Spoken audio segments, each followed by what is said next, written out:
En 1893, el arqueólogo británico Sir Alexander Cunningham descubrió en India vestigios de una cultura antigua muy desarrollada, sin sospechar que se trataba de una civilización desconocida. Durante mucho tiempo, se creyó que eran restos de asentamientos sumerios en India.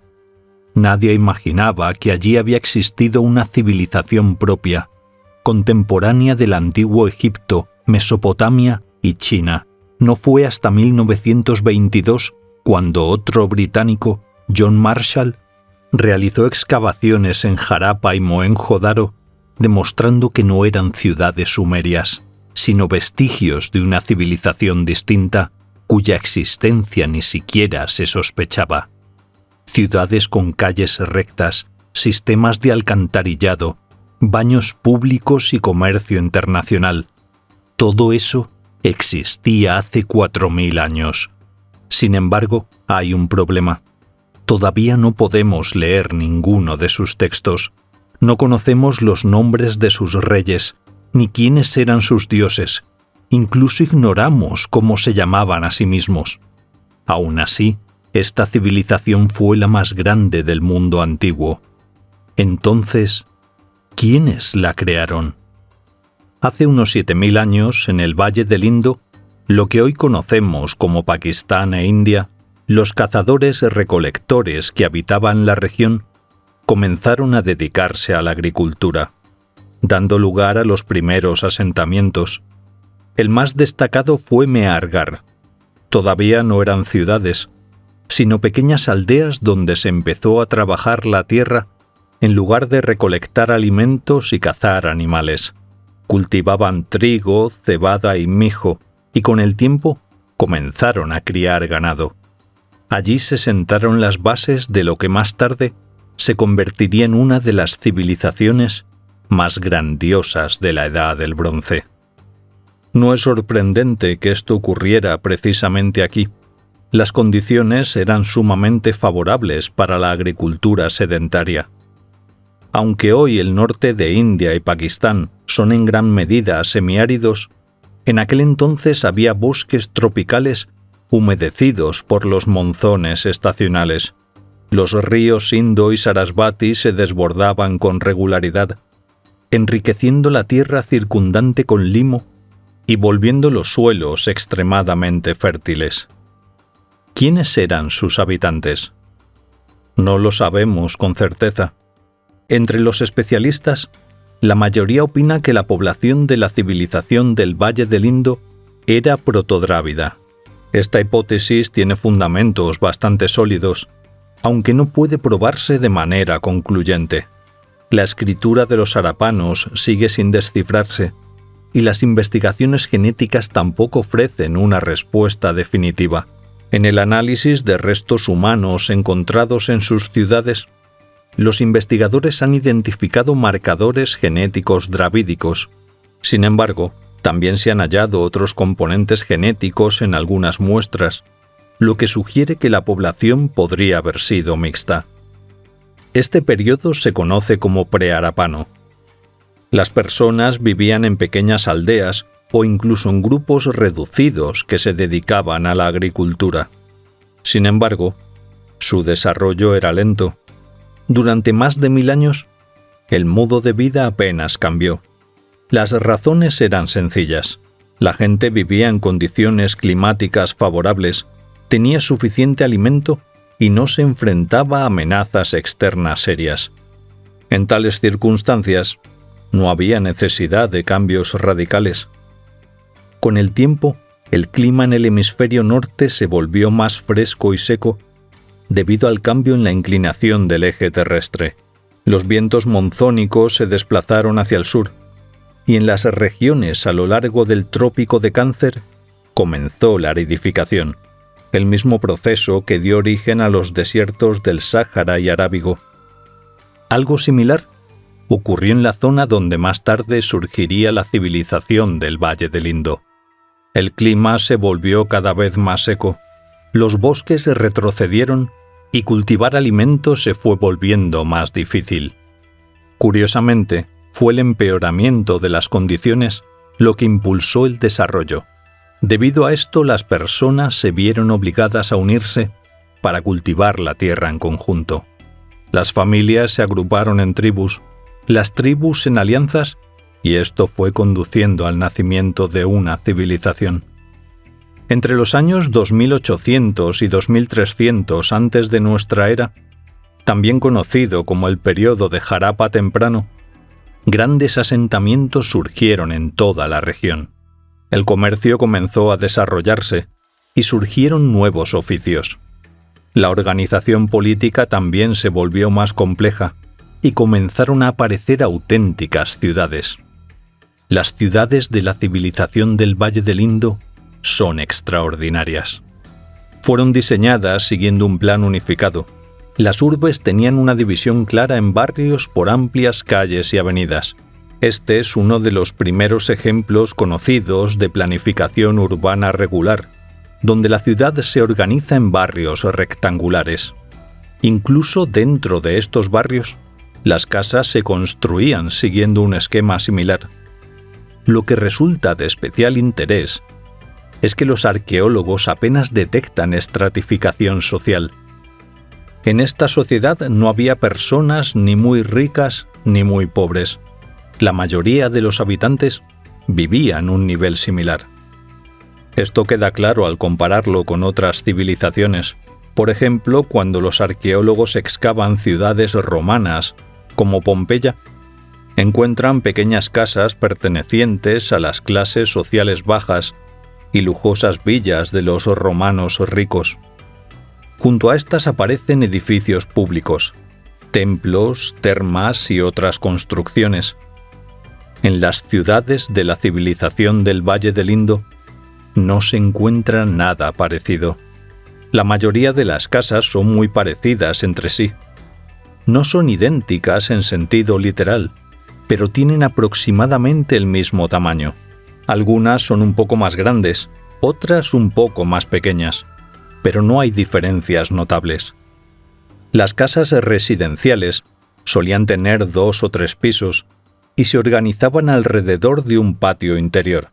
La entrada a las viviendas rara vez daba a la calle principal.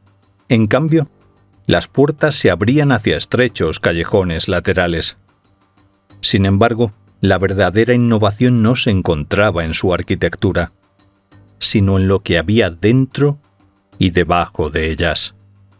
Las ciudades de la civilización de Harappa contaban con uno de los primeros sistemas de alcantarillado del mundo, y sin exagerar, el más avanzado de todo el mundo antiguo.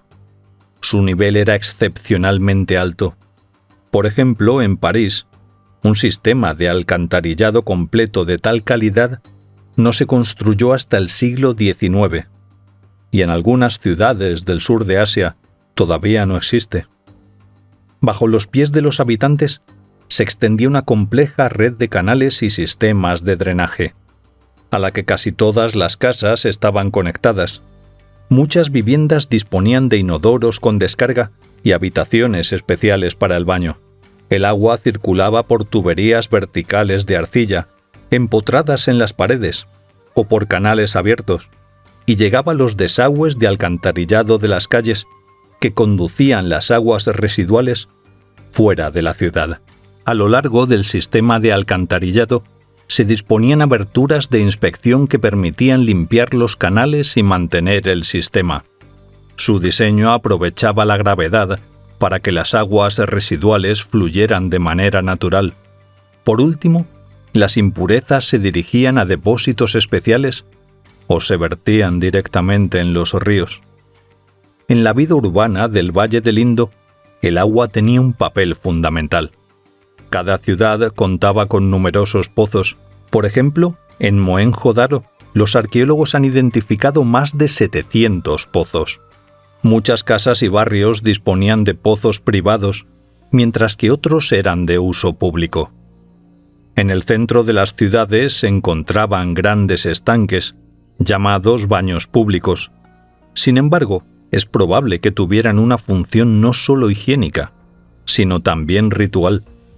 Estos estanques casi siempre se ubicaban junto a la ciudadela, que se erigía en el corazón de la ciudad. ¿Qué era una ciudadela en las ciudades de Harappa? Era una majestuosa estructura de piedra o ladrillo construida sobre una elevación natural o artificial. Dentro de la ciudadela se encontraban almacenes de grano y un altar donde el fuego siempre permanecía encendido y se realizaban sacrificios. Es fácil imaginar cómo se llevaban a cabo estos rituales. La gente asistía a las ceremonias religiosas, realizaba abluciones en una gran piscina y luego se dirigía a la ciudadela, donde se efectuaban los ritos. Es probable que las abluciones tuvieran como objetivo preservar la pureza ritual antes de participar en las ceremonias.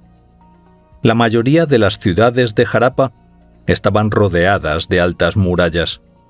Sin embargo, estas no cumplían una función exclusivamente defensiva, igual que las ciudadelas. Todo indica que era una sociedad bastante pacífica. Los arqueólogos apenas han encontrado armas creadas para la guerra.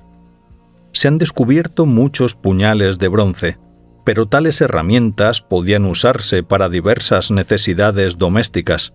En los monumentos no hay espadas, y las imágenes de lanzas o arcos escasean.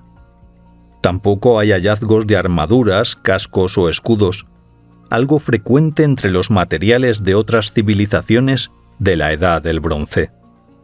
Aunque no existía un estado unificado, esta civilización estaba compuesta por una extensa red de ciudades que coexistían sin enfrentarse. Alrededor de estas ciudades vivían tribus de cazadores-recolectores, pero no representaban una amenaza significativa para la gran civilización agrícola. Estas sociedades contaban con una población mucho mayor que cualquier grupo de cazadores-recolectores. Por eso, las murallas de las ciudades tenían otro propósito: protegerlas de las inundaciones. Los ríos Indo y Sarasvati se desbordaban a menudo. Incluso hoy día, el nivel del agua durante las crecidas del Indo puede elevarse entre 5 y 7 metros. Y en la antigüedad estas crecidas eran mayores. Las murallas estaban diseñadas para contener el agua y evitar que se inundara la ciudad, aunque a veces las inundaciones lograban superarlas, como confirman las capas arqueológicas. Las ciudadelas en el centro de las ciudades cumplían una función similar. Se construían en alto para proteger los graneros de las inundaciones. Incluso si el agua inundaba parte de la ciudad, las reservas de grano permanecían seguras. Los logros de los habitantes de Harappa no se limitaban a las construcciones hidráulicas. La civilización del Valle del Indo se distinguía por su notable diversidad económica. Las excavaciones han revelado que artesanos de diversas especialidades solían vivir cerca unos de otros, formando barrios específicos para cada oficio. En Harappa, los arqueólogos descubrieron áreas enteras donde trabajaban expertos en la fabricación de adornos. Allí se encontraron miles de productos inacabados y residuos del procesamiento de piedras preciosas. En otros lugares se hallaron talleres de metalurgia, tejedores y sastres. Los joyeros de Harappa merecen una mención especial. Trabajaban con ágata, oro, plata, cobre e incluso vidrio. Las cuentas de cornalina, una piedra semitransparente de color rojo anaranjado, eran especialmente valoradas. La piedra se cortaba en pequeños trozos, se le hacían agujeros y se pulían. Luego los artesanos aplicaban un diseño en la superficie con una pasta blanca y calentaban la cuenta. Tras la cocción, el patrón quedaba incrustado en la piedra y no se podía borrar. Estos adornos eran tan populares que los arqueólogos los han descubierto incluso más allá de los confines de esta civilización, como en Mesopotamia y África Oriental. A diferencia de Mesopotamia, aquí no se desarrolló una urbanización a gran escala. Los arqueólogos han identificado más de 1000 ciudades y asentamientos de la civilización de Harappa, superando en número a Sumer, Akkad y Asiria juntos, e incluso a Mitanni y Elam. Sin embargo, había pocos centros urbanos grandes. Las mayores ciudades de la civilización del Valle del Indo, como Mohenjo-Daro, Harappa, Dholavira o Rakhigarhi, albergaban solo a unas decenas de miles de habitantes. En comparación, ciudades mesopotámicas como Ur, Uruk o Kish, en su apogeo, contaban con más de 100.000 habitantes. Mientras que en Mesopotamia la mayoría de la población vivía en ciudades, en el Valle del Indo, a pesar de la gran cantidad de zonas urbanas, la mayoría residía en el campo y se dedicaba a la agricultura. Las ciudades eran centros de artesanía y comercio, y su prosperidad dependía de las cosechas de las tierras circundantes. Los campesinos de Harappa cultivaban trigo, cebada, arvejas o guisantes, lentejas, sésamo, mijo, melones y dátiles. El cultivo de algodón era de especial relevancia. Ellos fueron los primeros en el mundo en procesarlo. Esto resulta bastante interesante, ya que el algodón no es comestible. Su único uso es para la confección de tejidos y ropa. Es decir, cultivaban algo no para sobrevivir, sino para el confort y la belleza. Es posible que esta haya sido la primera industria de la historia que existía solo para mejorar la calidad de vida. La ganadería también desempeñaba un papel importante en la economía. Los harapanos domesticaron búfalos y cebúes, y criaban ovejas, cabras, cerdos y aves de corral. Todavía no conocían el caballo. Para el transporte de carga utilizaban carros tirados por bueyes. Se cree que también podrían haber domesticado elefantes, pero hasta ahora no hay pruebas directas de esto. Su dieta estaba basada sobre todo en cereales. Con trigo, cebada y mijo preparaban pan y cocinaban gachas. La carne era un lujo que se consumía en ocasiones, como cordero, cabrito y res. Todo esto se cocinaba en ollas de barro sobre fuego abierto, y se han encontrado restos de fogones domésticos para cocinar en casi todas las casas. Los hombres vestían taparrabos o faldas cortas, y a veces llevaban una capa similar a un sarong. Las mujeres usaban faldas largas y capas. Los habitantes de Harappa valoraban mucho las joyas. Tanto mujeres como hombres lucían brazaletes de conchas, marfil, cobre y oro, así como de arcilla y piedra. En su tiempo libre disfrutaban de juegos. Los arqueólogos han descubierto dados, similares a los actuales, y tableros con agujeros. Los niños jugaban con juguetes de barro, en general, figuras de animales y personas. La civilización de Harappa no estaba aislada, era parte de una extensa red comercial que conectaba el sur de Asia con Asia Central, Irán y Mesopotamia. Las fuentes escritas mesopotámicas nombran en diferentes ocasiones a una tierra llamada Meluja, que la mayoría de estudiosos asocia con la civilización del Valle del Indo. En textos de finales del tercer milenio antes de nuestra era, se menciona con frecuencia la llegada de barcos de Meluja cargados de mercancías exóticas, como marfil, perlas y especias, a los puertos mesopotámicos. Los habitantes de Harappa también exportaban piedras semipreciosas, maderas de gran valor y diversos productos artesanales. El comercio se realizaba tanto por tierra como por mar. Las caravanas terrestres atravesaban Baluchistán hacia Irán y luego a través de Elam llegaban a Mesopotamia. La ruta marítima pasaba por el Golfo Pérsico. Los barcos de Meluja llegaban a Dilmun, en lo que hoy es Bahrein, y desde allí se dirigían a los puertos del sur de Mesopotamia. Los habitantes de Harappa eran navegantes expertos. En Lotal, uno de sus asentamientos más al sur, los arqueólogos descubrieron una de las estructuras portuarias más antiguas del mundo. Consistía en un gran estanque conectado al río mediante un sistema de esclusas. Durante la marea alta, el agua llenaba el muelle, permitiendo la entrada de los barcos. Luego se cerraban las esclusas, lo que mantenía las embarcaciones a flote, incluso con la marea baja.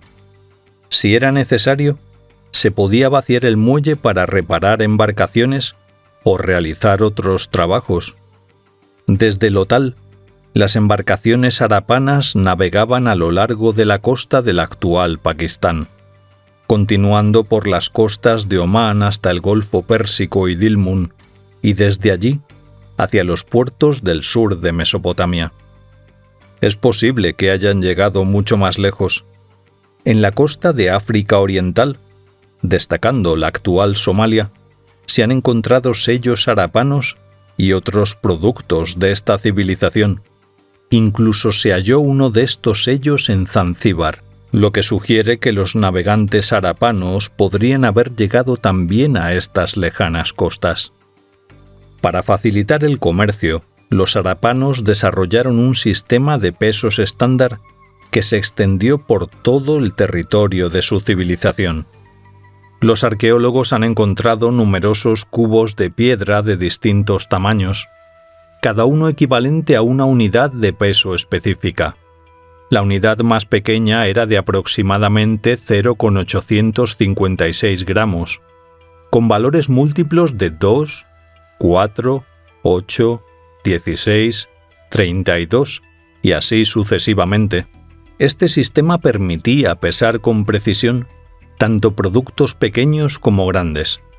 Resulta llamativo que estos estándares fueran uniformes en todo el territorio, desde Harappa en el norte hasta Lothal en el sur. Esto indica un alto nivel de organización y la implementación de normas comerciales unificadas. Estas normas no se limitaban a su territorio. También eran muy usadas en Dilmun y Elam. Pasemos ahora a la escritura. Al hablar de la civilización del Valle del Indo, es razonable suponer que contaba con su propio sistema de escritura, uno de los principales indicadores de cualquier civilización. Y así es. Existía. Hasta hoy, los arqueólogos han descubierto casi 20.000 inscripciones de escritura de Harappa, que contienen más de 400 signos diferentes. Estos símbolos incluyen imágenes de personas, animales, plantas, figuras geométricas y signos abstractos. Los harapanos escribían de derecha a izquierda.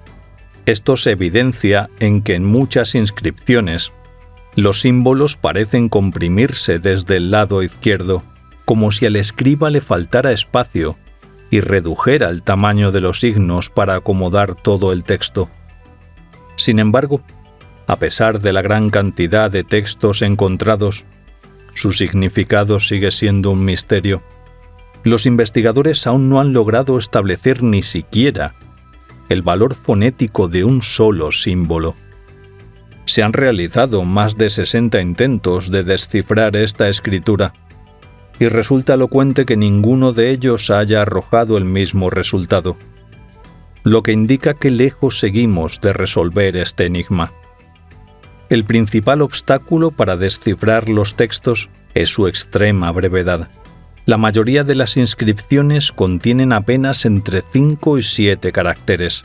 El texto más largo conocido consta de 26 símbolos, lo cual es insuficiente para una descodificación completa. Es posible que los habitantes de Harappa escribieran no solo en tablillas de arcilla o sellos, sino también en otros materiales. En la ciudad de Dholavira, los arqueólogos desenterraron los restos de una tabla de madera con signos de escritura del Indo. Cada símbolo medía 37 centímetros de altura. Este hallazgo sugiere que los habitantes de Harappa no solo utilizaban arcilla para escribir. La arcilla es un material duradero, mientras que la madera u otros tienden a descomponerse. La presencia de esta inscripción indica un alto nivel de alfabetización entre sus habitantes, ya que probablemente estaba ubicada en un sitio público, donde todos podían verla. Aún existe la esperanza de encontrar un texto bilingüe escrito por un lado en escritura harapana y por el otro en algún idioma conocido, como el sumerio o el acadio. Esto es posible dado el comercio activo con Mesopotamia. En el pasado, hallazgos similares han sido clave para descodificar lenguas y escrituras desconocidas. Por ejemplo, la inscripción de Beistún fue fundamental para descifrar la escritura cuneiforme, y la piedra Rosetta permitió a Champollion descifrar los jeroglíficos egipcios. Lograr lo mismo con la escritura del Indo nos permitiría comprender mucho mejor esta fascinante civilización. En 2025, el gobierno del estado indio de Tamil Nadu ofreció una recompensa de $1 millón a quien lo consiga. Si te apasionan la historia, la lingüística y las lenguas antiguas, esta podría ser tu oportunidad. Imaginad intentar comprender el cristianismo sin tener acceso a la Biblia, sin iglesias ni oraciones.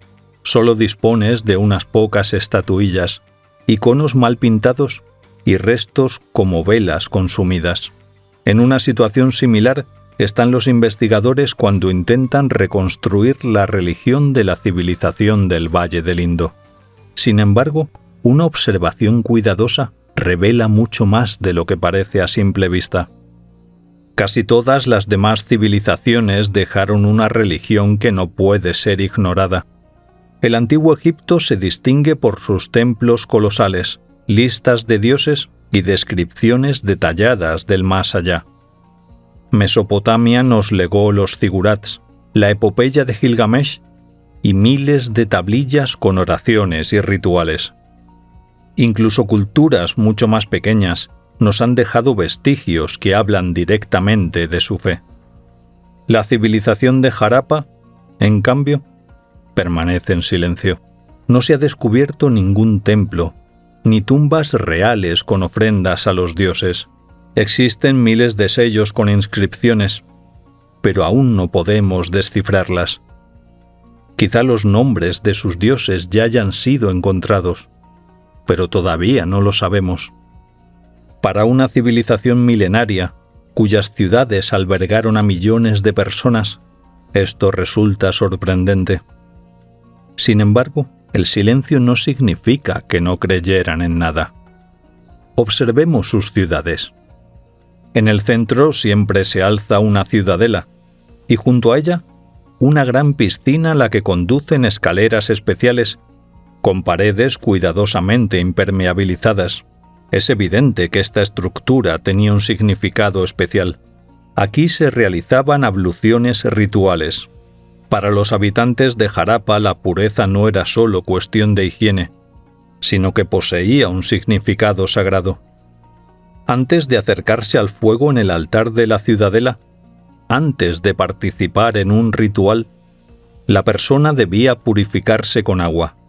Tanto el cuerpo como el alma debían estar limpios a la vez. Si esta idea te resulta familiar, no es casualidad. Esta concepción subyace en muchas prácticas del hinduismo, muy posterior. Las abluciones rituales en el Ganges, las nociones de pureza e impureza ritual, la tradición de purificación antes de la oración, todo sigue presente en la cultura india. Y es muy posible que sus raíces se remonten a la civilización de Harappa. Ahora hablemos del fuego. En los altares de las ciudadelas ardía un fuego inextinguible. Esto no es una suposición, sino un hecho confirmado por el análisis del hollín en los ladrillos y piedras de estos altares. El fuego se mantenía constantemente, y en él se realizaban rituales de holocausto, ofrendas que se entregaban al fuego. Grano, comida, animales, todo ardía en estos altares durante siglos. Es llamativo que cuando los indoarios llegaron al Valle del Indo siglos después, el fuego también ocupara un lugar central en su religión. Los rituales védicos estaban profundamente ligados al fuego. Agni, el dios del fuego, se convirtió en una de las deidades más destacadas del panteón védico. En Irán, la tradición evolucionó hacia el zoroastrismo, con su culto al fuego sagrado que nunca se apaga. ¿Adoptaron los indoarios este culto de los pueblos que encontraron en el Valle del Indo? Es difícil verificarlo.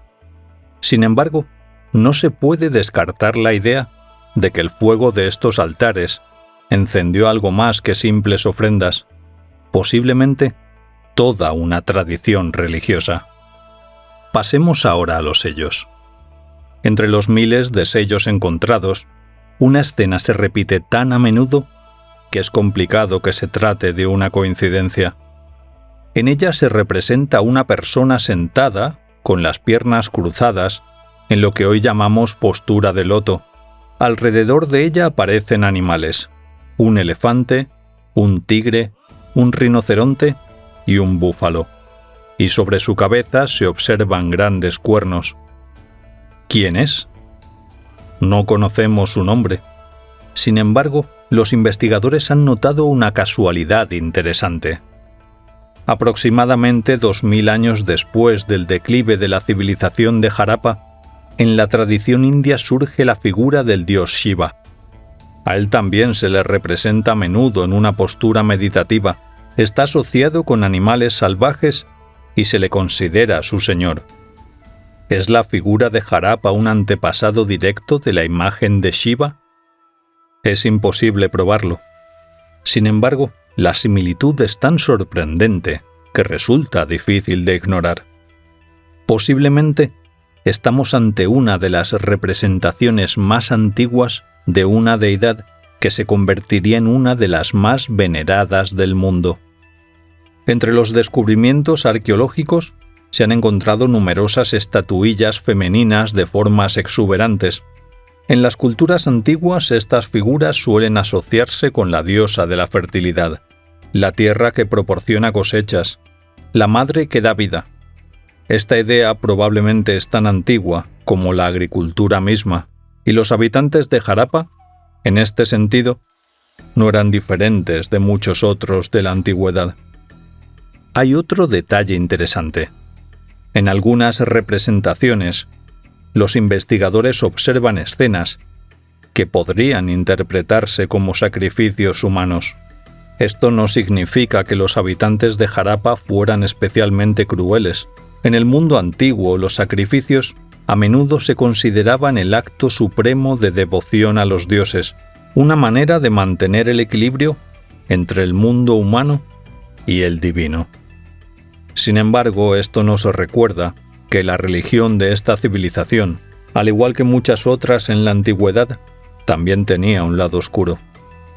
Pero quizá lo más interesante no es en qué creían exactamente, sino cómo lo expresaban. No hay pirámides en honor a los dioses, ni templos grandiosos, ni inscripciones que glorifiquen al gobernante como mensajero de los cielos. En cambio, hay casas ordenadas de tamaño similar, una gran piscina en el centro de la ciudad y un fuego inextinguible en el altar de la ciudadela. Mientras otras civilizaciones proclamaban a sus dioses con gran estruendo y monumentos imponentes, los habitantes de Harappa, al parecer, preferían una comunicación más silenciosa, a través del agua, del fuego y de la purificación diaria del cuerpo. Y posiblemente mediante la postura de una persona sentada inmóvil, con los ojos cerrados, en absoluto silencio. Hoy día conocemos esto como meditación. Entre los años 2600 y 1900 a.C., la civilización del Indo alcanzó su máximo esplendor, abarcando un territorio de más de 1,5 millones de kilómetros cuadrados. Una extensión inmensa. Si consideramos todas las demás civilizaciones de esa época, como el antiguo Egipto, Mesopotamia y China, incluso sumadas, eran más pequeñas. En esta vasta región vivían más de 5 millones de personas. Parecería que nada podría desestabilizar una civilización de tal magnitud. En un primer momento, se propuso que Harappa decayó debido a la invasión de tribus indoarias provenientes del norte. Esta hipótesis se basaba en varias razones. Por un lado, los indoarios llegaron al Valle del Indo alrededor del año 1500 a.C.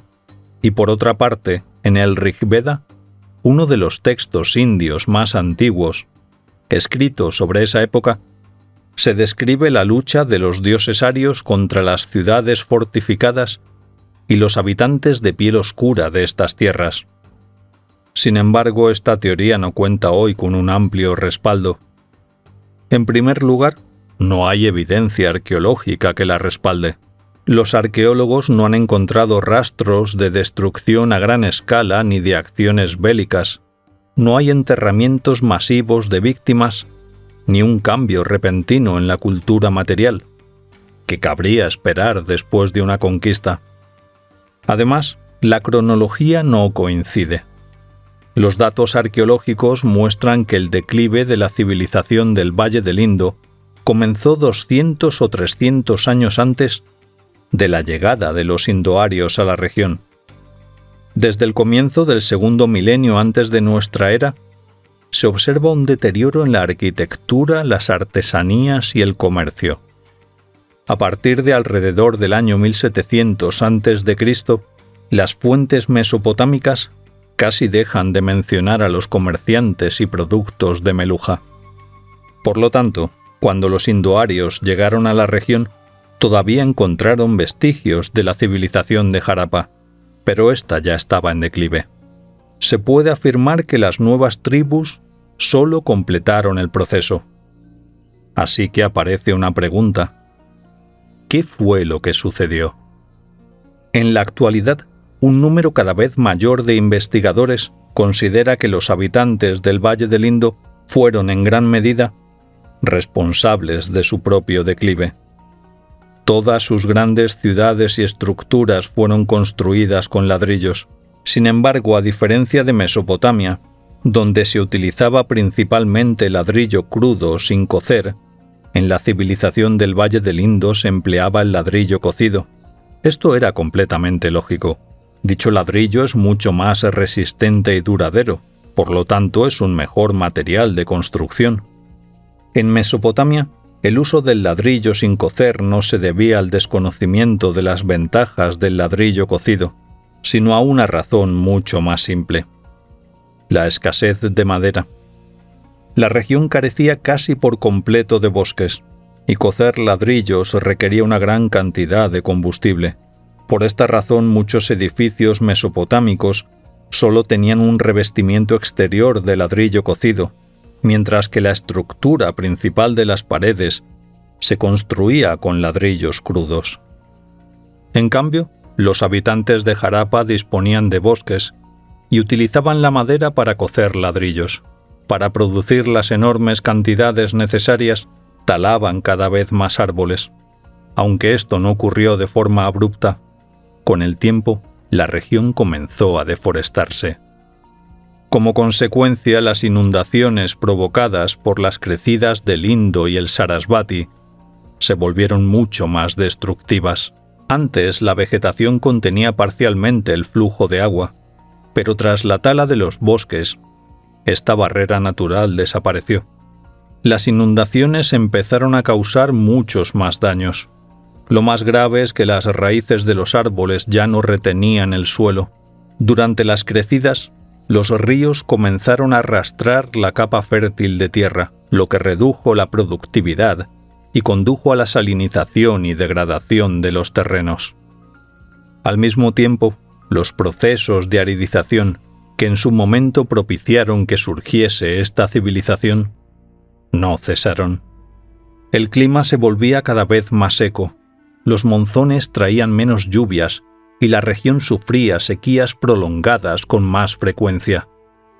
Antes, gracias a los suelos fértiles y a los sistemas de irrigación desarrollados, los habitantes de Harappa podían sobrellevar relativamente bien estos periodos. Sin embargo, cuando la tierra comenzó a perder su fertilidad, la situación se complicó muchísimo. Las cosechas disminuyeron y la población se fue reduciendo. Un golpe extra fueron los cambios naturales en el sistema fluvial. El subcontinente indio es una región de alta actividad sísmica, ya que continúa desplazándose hacia el norte e incrustándose en Eurasia. Como resultado de los cambios tectónicos, el curso del Indo se modificó y el Sarasvati desapareció por completo. Para una civilización que dependía de los ríos y la irrigación, esto fue una catástrofe. Y para las personas que consideraban al Sarasvati un río sagrado, su desaparición no significó solo la pérdida del agua, sino el abandono de los dioses. Así pues, la civilización de Harappa decayó paulatinamente. No desapareció de inmediato, pero cuando llegaron los indoarios solo quedaban sus vestigios. La población comenzó a abandonar el valle del Indo. Algunos se dirigieron al este, al valle del Ganges, donde aún quedaban bosques y un clima más favorable para la agricultura. Allí se empezaba a cultivar arroz, un cultivo mucho más productivo que el trigo, la cebada y el mijo. Otros migraron al sur de India. Según concepciones modernas, los tamiles y otros pueblos que hablan lenguas dravídicas pueden ser descendientes de la población de la civilización del Valle del Indo. Resulta llamativo que en el territorio que hoy ocupan Pakistán, Afganistán e Irán aún viva el pueblo Brahui, que habla una lengua dravídica. Es muy probable que hayan conservado el legado lingüístico de los antiguos habitantes de esta civilización. A pesar del declive, Harappa no desapareció sin dejar huella.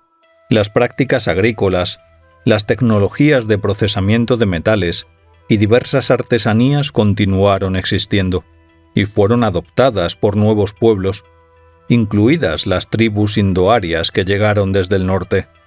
También es muy probable que algunos elementos de su cultura hayan influido en la formación de tradiciones indias posteriores.